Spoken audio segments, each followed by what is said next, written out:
It's Friday night, the kids are asleep. That can only mean one thing. It's time for the No-Frills Teacher podcast.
Hello, everyone, and welcome to Season 2, Episode 6 of the No-Frills Teacher podcast.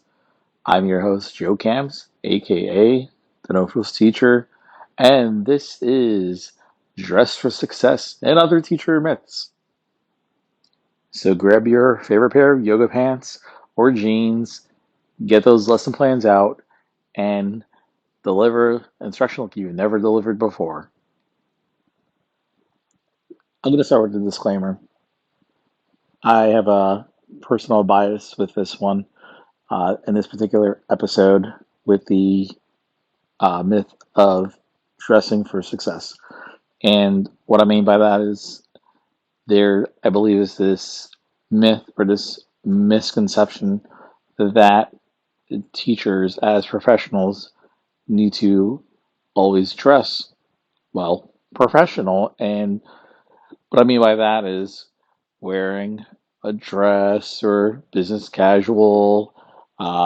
For gentlemen out there, wearing suits, ties, dress shirts, slacks, dress shoes, really anything of that nature. And I feel like that is so outdated. Uh, the attire of the classroom teacher. And I believe there's a shift in the way that teachers are dressing nowadays to be more comfortable and casual. But the question remains, does how you dress impact who you are and the way you teach your students? A friend of mine once said that when I'm wearing a suit or I'm wearing a shirt and tie, that I feel more successful. I feel that my students are successful as a result. Perhaps I am looked at as being viewed as an expert or professional, and there's more buy-in. And this, is from somebody who was a phenomenal teacher and got great results. However, Uh, I would say my counter to that statement is that the knowledge that you have as a teacher and the way that you perfect your craft as an educator should have little to do with what you're wearing and more so with your engagement with your students, with your knowledge of content, with your delivery of instruction, your relationship building with your students and families, and not necessarily the tie that you're wearing. And once again, I'm just speaking through the lens of a male. And I'm gonna take it one step further. I do also, and I might get some slack for this. I think that there is definitely a double standard, and I apologize for saying that with regard to uh, dress code for male and female teachers in the school setting because I know as a male teacher, the expectation for me is that I always have to wear slacks or khakis, normally um, dress shirt, tie, polo, which doesn't sound so bad.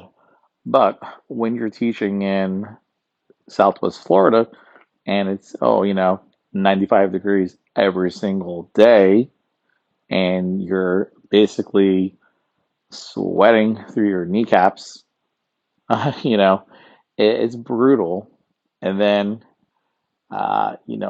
maybe you're lucky, and I am very fortunate that I, work at a school where there are times that I am afforded the opportunity to wear shorts on certain occasions, and it is such a relief. Now, uh, you know, I don't want to go, too deep into this, but I would say that it's my colleagues, you know,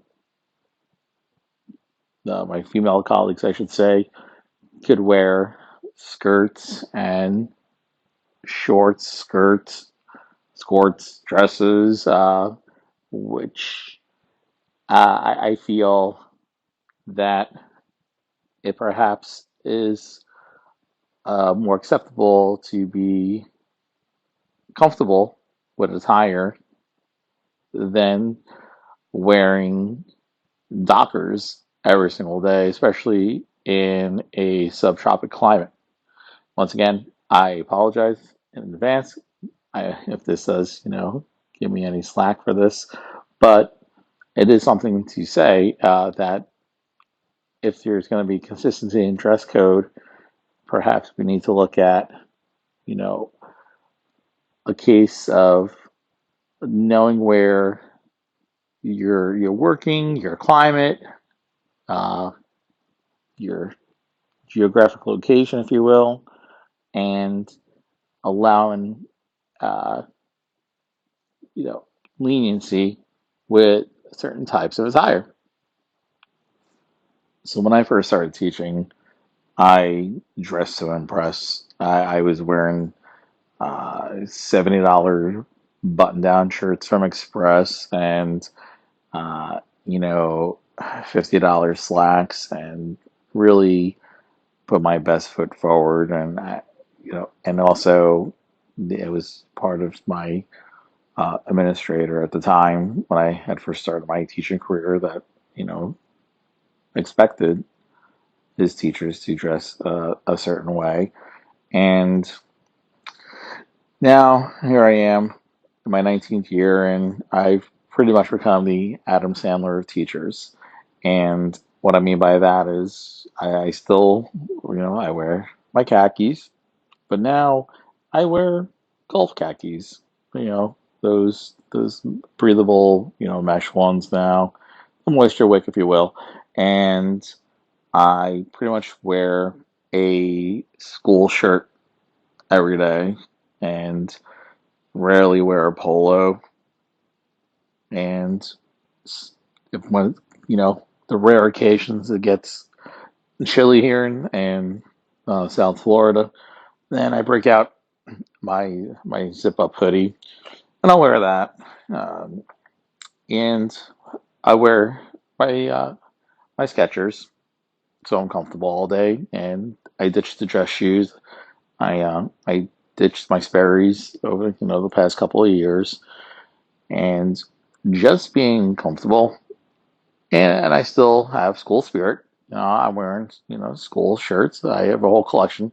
I pretty much look like a Simpsons character, like wearing the same outfit, different shirt, different khakis each day, different colors. But the kids are pretty aware, I think, now that I'm consistent with my attire.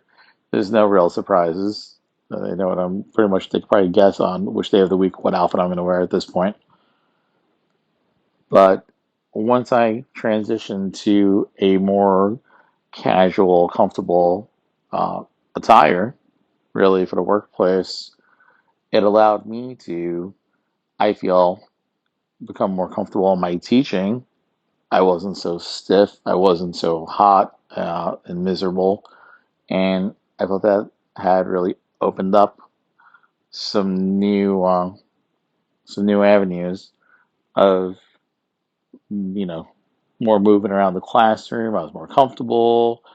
Uh, I was not focused on constantly fixing my tie and all those things, and it allowed me. It reflects my personality of just who I am.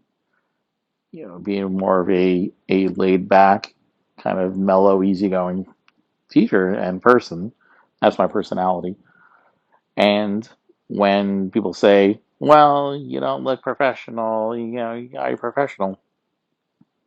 Well, for the past 8 years, I have been a four-time Golden Apple finalist, a Golden Apple recipient, a Lee County District Teacher of the Year finalist, a back-to-back Teacher of the Year semifinalist, and have had the highest proficiency scores for my grade level. And that's for the past 3 years. So I feel like becoming more of who I am and more of my personality and that reflecting, and that's also helped me become more relatable to my students, which has helped with relationship building.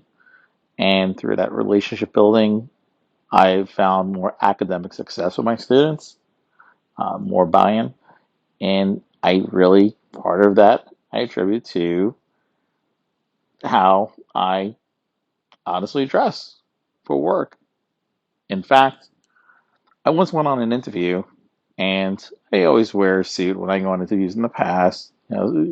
Obviously, you want to be professional, but I wanted to try something out, and I went on an interview in the past, and I went wearing jeans and a shirt, and I had told my buddy I was going to do this, and he's it's a school that he works at, and he's like, you did what? It's like you went out because you interviewed with so and so, which happens to be his boss.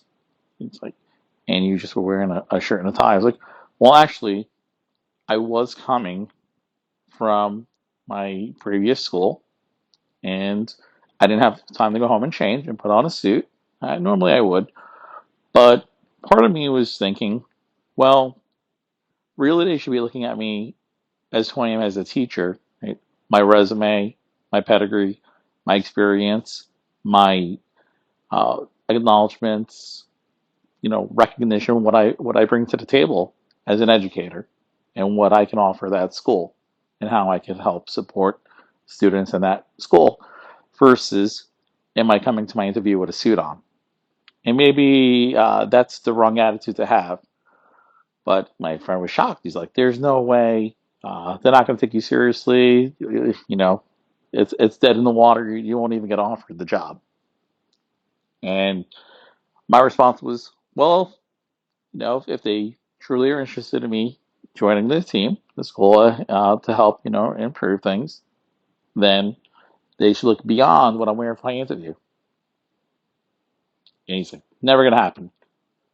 And sure enough, I get a call 2 days later, get offered a position because it was who I was as a teacher and what I offer as a teacher and how I can help students, which was more important than what I was wearing that day. And I feel like that is no different than being in the classroom. And not to say that you should come in looking all disheveled. Yes, I keep myself together. Yes, I am well groomed.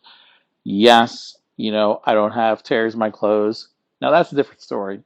But if I'm wearing a school shirt and jeans versus wearing a suit, that should make no difference whatsoever in the quality of my teaching and who I am as an educator. I mean, what does it say when teachers get so excited for a gene pass that it's like they won the lottery? That people get that excited for a gene pass. Like, who normally begs to wear jeans or it feels like they won the lotto, the lottery when they were playing the lotto and they get selected. Like, hey, guess what? We got a gene pass for the week. Or better yet, you know, there's a fundraiser and okay, pay $5. I've never seen so many people quickly run and get a $5 bill or write a check for $5 to wear jeans for a week. I mean, what does that say? It says that teachers want to be comfortable when they're teaching. Who really wants to wear jeans all the time? Especially if you're teaching in South Florida. It's miserable to wear jeans, but that's the better alternative than what we normally wear. Ah, I feel for everyone, but I do like, and I am. It's nice to see. I guess maybe I see. I'm hopeful, or a little bit maybe inspired, optimistic that I see this younger generation of teachers coming in and they kind of wear more of a it's more of a casual look, right? The younger generation, everyone's got their cutesy little I teach this grade level shirt and teach your heart out and yada yada yada. It's so who knows, maybe there's that shift with the younger generation of educators coming into the profession where it's now more common, more acceptable, kind of to just be you and let your style and personality shine through, and it's not going to affect who you are as a teacher. So it shouldn't matter if your preference is a power suit, a polo, or a pair of Pumas. You will be an amazing teacher just for being you. I'm Joe Camps. This is the No-Frills Teacher podcast. Have a good night.